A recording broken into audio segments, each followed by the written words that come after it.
Okay, may mudto na usab kanatong tanan Luzon, Visayas, Mindanao.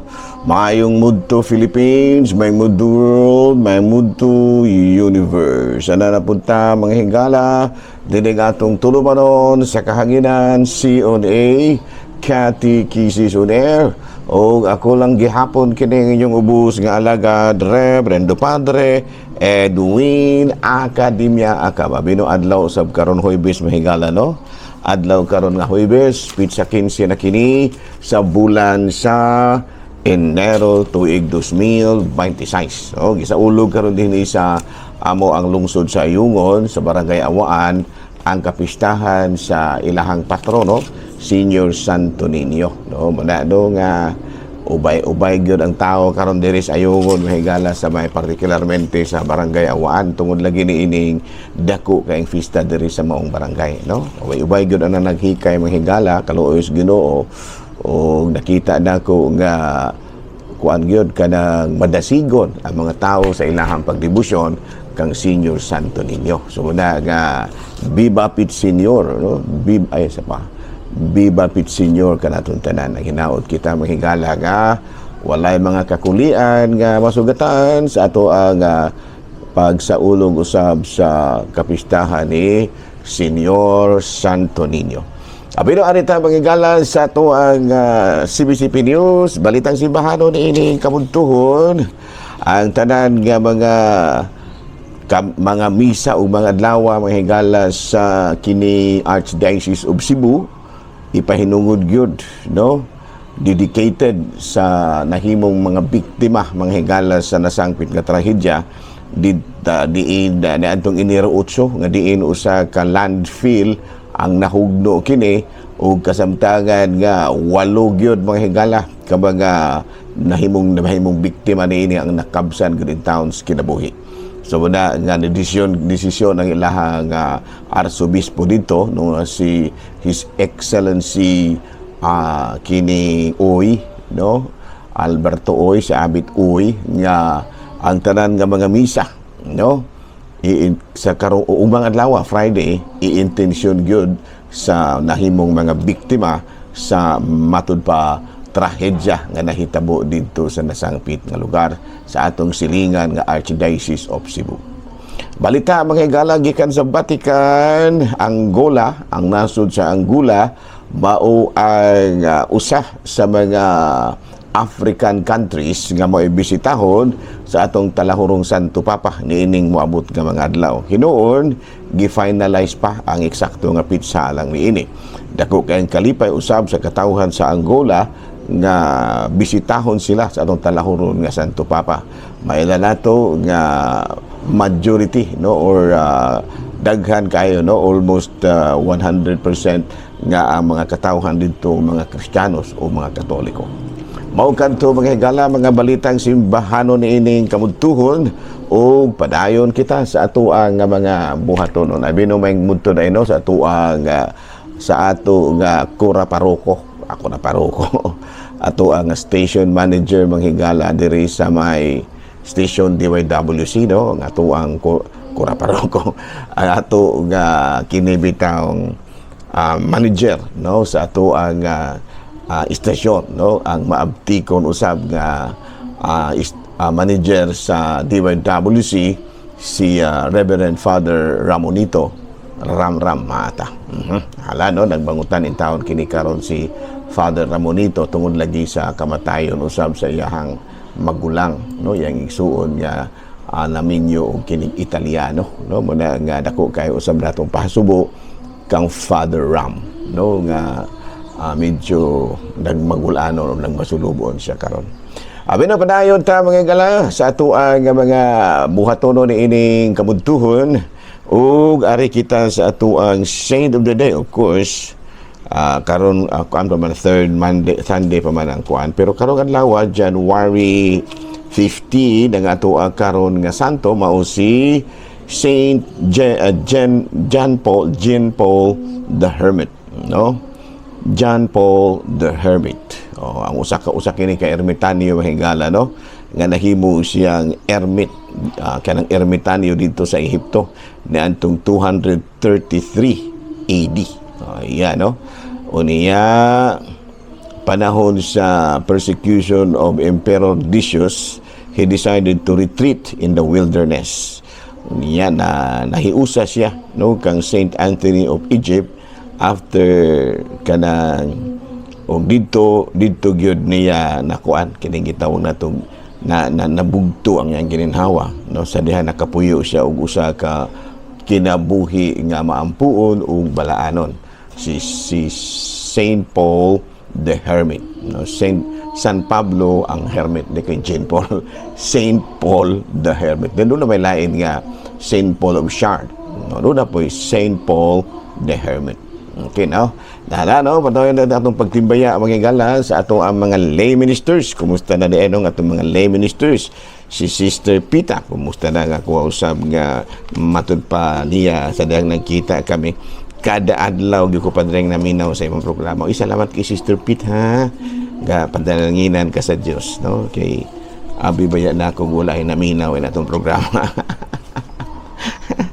Abi mo na ako ra po naminaw sa akong programa.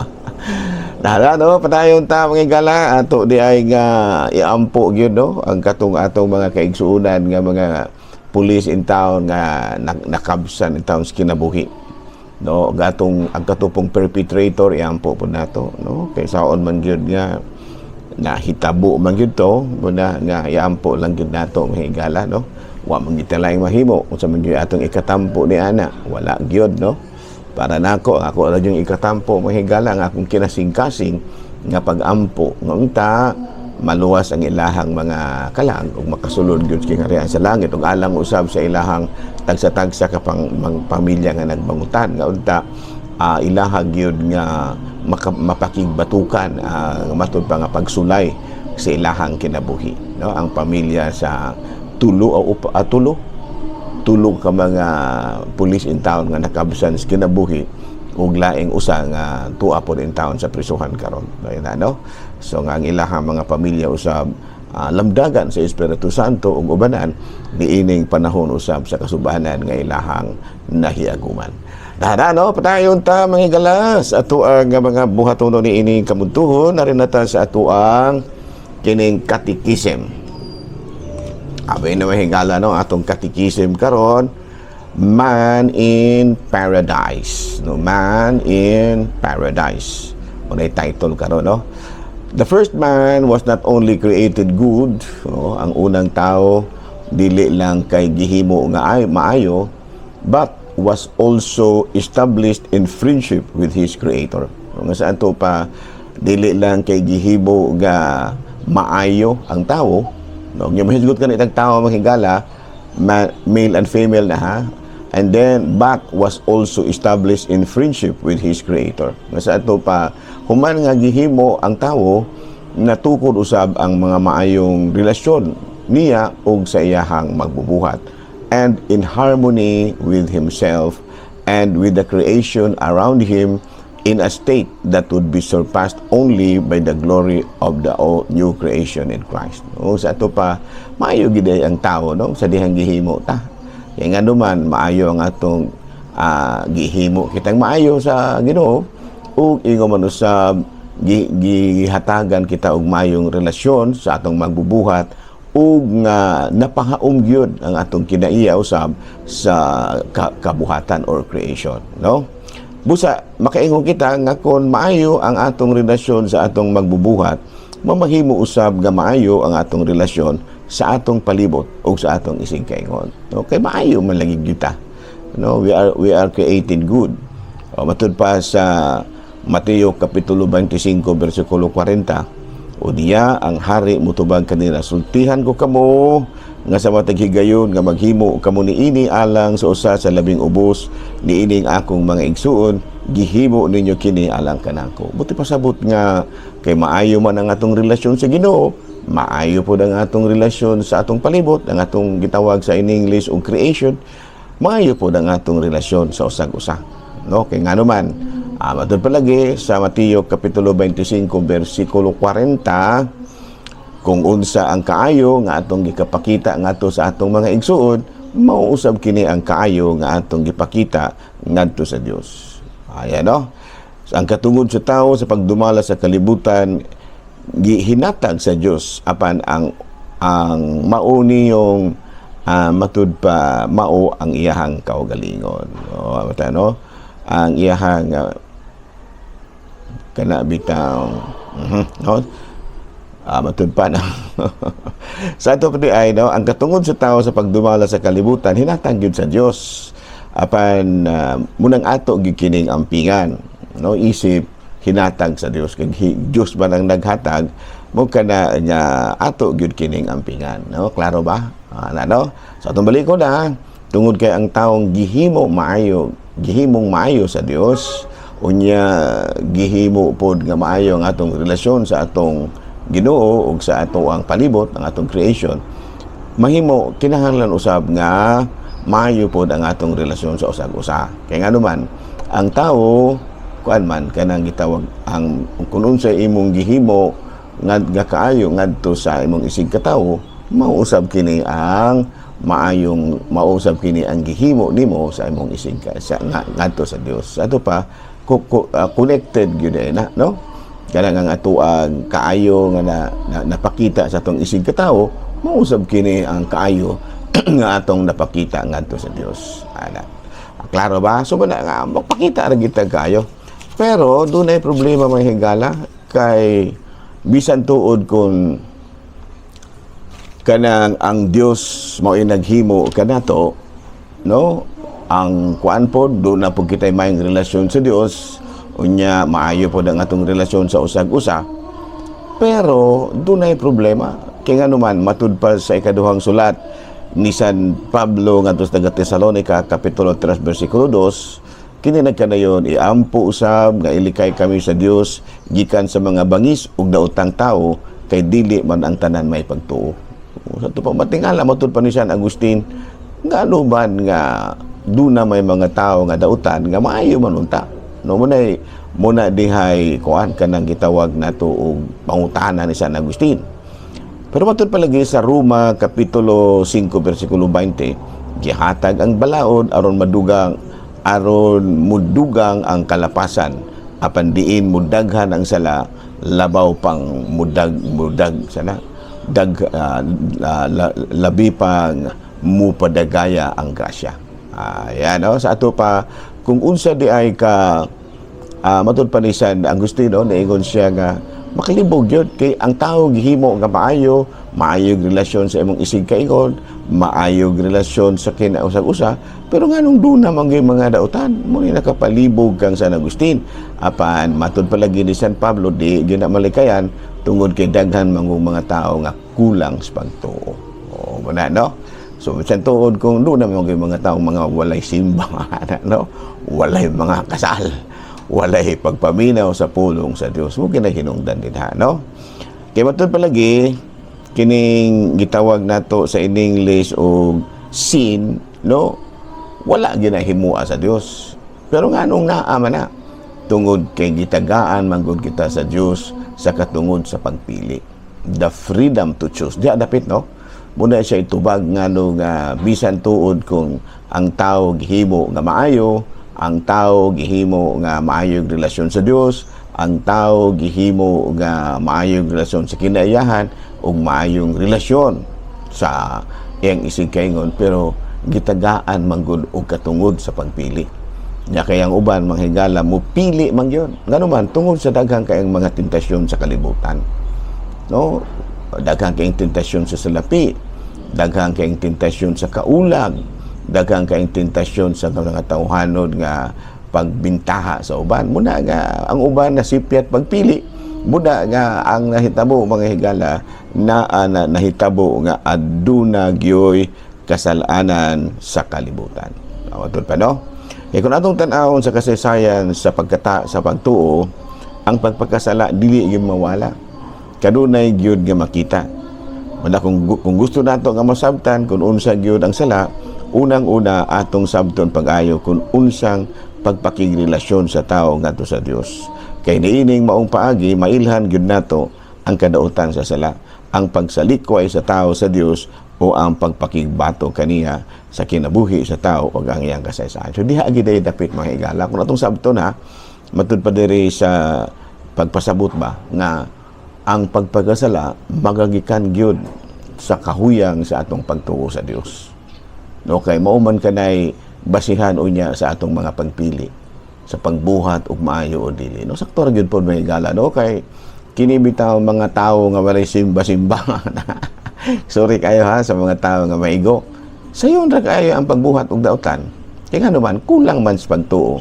Pero ang tao nga gasigig simba murag makabuhat man gyud noon gihapon, pero murag dunay pagduha-duha. No, kay ngano man doon naman siya pagtuo sa Dios. Pero katong walay katubitang walay simba-simba murag way pagduha-duha, no?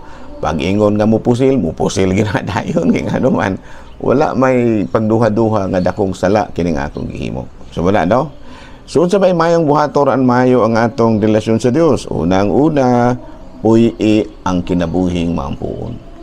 Diyan na din ha, no? Kinahanglan nga bisan naman lamang sa usa naman lamang gidagway nimo kamaldito ha, no?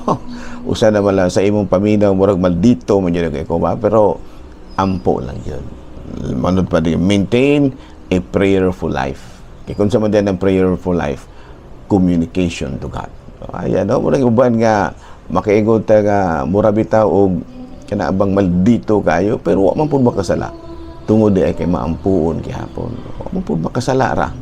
Wa man pud inaw nakapatay. Wala man pud in taon ingon nga nakapanapaw. Pero maldito gyud. Dili nimo mabikil og gamay singkahan gyud ka. Singkahan gyud ka. Pero ang problema kay dili gyud makabuhat og dautan. Kapag ending ka nga kana dayang pagsingka padre. Dili man nabuhat. Pulong ra man na. Dili day dautan, dili day dautang buhat ng pagsingka padre. Dili na sa dautang pulong na siya. Klaro ba?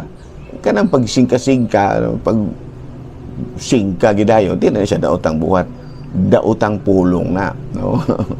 Klaro, no? Kaya doon ay mga tao nga pat kamalituha yun, no? Pero wa mo pud makabuhat og daotan. Kaya nga naman, ang iyang pagkadautan di ara man dapit pagsigig singka, no? Insulto ingon ni ana, no? Pagpamakak dako na noong ginasala. Okay, ginadili man ayaw pamakak. Ingon ni ana, no? Ana siya daw, so again, makatawa ra pud no? Nga live a prayerful life. Aron malikayan gyud nga makasala ka pirmi. Puy-i ang kinabuhing maampuon. Number 2, participate in the sacraments. So, participate in the sacraments. Apil sa mga kalihukan nga sakramentanhon. So, sa sakramentahon. So, kana bang pagsimba, pagpabunyag, pag-apil og mga seminar, pagpangumpisal, ingon ni ana. Klaro? Aron nga madugangan ko niya, grow in virtue, primarily love of God and others, and living in community. Muna nga ako sa BEC ba, sa ayungon, ako yung gihingusgan gyud ba sa mga katawhan nato dire. Labi na gyud ang mga chapel officials, live in a community. Okay, asa man magsugod ang BEC, di ba diha gyud sa kapilya. Kilisod po kayo og naay tay mga community unya walay community mismo ang chapel officials. Pero maglisod gyapon jud ko. Kano do na gyud mga chapel officials mga higala nga mura bag kuli pag yun kaayo kining gitawag bitaw og pagpakigsan-durot sa usang-usa. Kung naman yung uban nga bisag parehos mong miyembro sa usa ka kapilya mga opisyal pag yun mo pero dili magduol. Ngano man tungod lagi ni ining tawhanong kinaiya. Kana bang mura bug kinaiya pod bitaw mga higala nga murag dili gyud madawat kay kanang bitan kanang na miyembro sa kapilya nga mo magbuot-buot. No, magbuot-buot ba kanang dili na gani connect sa presidente. Nya ang presidente pod di pod mo connect sa iyahang mga sakop, magbuot-buot ra pod iya. Wala siya makapaguba gyud nga walay community nga mahimo. Ana no? Abino din nila sa takuto ba? Nindot ding mao nga topic mahigala ato ni balikon ugma no kay aron gyud nato ba nga makita kung unsa gyud ay ang maayong kinaiya nga angay batunan sa usa ka tawo nga hinimo sa Dios nga maayo. Maayong relasyon sa atong isa Dios ug maayong relasyon sa paribot, maayong relasyon sa kining isig ka tawo pero makailangan nakasala mre. Ang tubag ni ana tungod lagi sa unsa ganito, the freedom to choose. Gina din na no muna nga kita pili kita maayo na mga ako pare malaman jud ko pero nagsige jud ko ampo nga Ginoo ayaw intawon itugot nga makapili ko sa dili maayo kay kanang makapili na ganito sa dili maayo disgrasya na malayo kita sa Ginoo abi na dinala sa takutob ha no akong pasalamat sa mga naminaw ron mga tawa rata no ako mga higala magwali ko dili man jud ko kay serious kay kana agong ug unsa ang source maupoy dawaton dito sa kana bitang kapalitag pait ang tubig nga imuhang gidalit pait po ng bation kanang maupo na ilahang matagamtaman ang kapait mo da nga ako mo tirada man jud ko og pangigo kay duta mi ingon bitan ako mahigala no nga pader mangigo lagi ka alang-alang dili ta mo igon usa man day inyong gusto kung magpatambal mo doktor unya maglabad ng inyong ulo patumaron mo og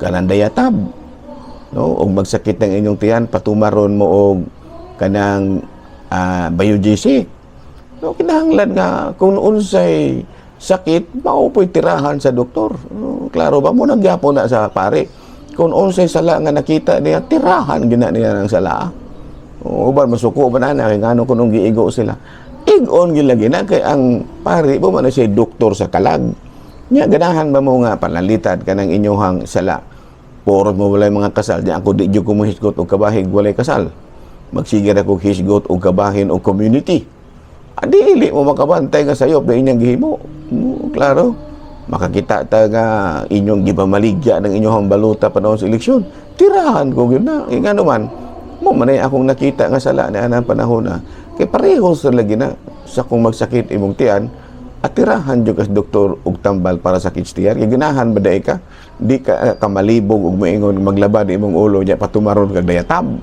o baka magsakit imong tiyan magsakit imong tiyan unya patumaron kag nyosep moingon po lamang ka murag wala maigo dagway do kay amo kusip una no klaro na niya again nagkatingala kay ngano man maingon niya na mangigo jud ay kapatid ay kabalaka kay hasta pud gani ko na igo ko sa akong wali kinsa man gud dili maigo nato sa wali sa pare nga kami bisan kami may nagwali maigo man pud may kay tawo ra gud ta no klaro ba tawo ra man ta so kanang ay mo pagtuo nga kanang pare nga nagwali ug ingon ni ana wa pud na siya na igo sa iyang gisulti igo pud may pero kinahanglan gid namong isulti aron dungan tang tanan nga magbag-o sa atong kinabuhi. Kita ba tanan ba kita tanan hasta ako dungan sa kong bag-o sa akong kinabuhi. Kita ora ba ya ko?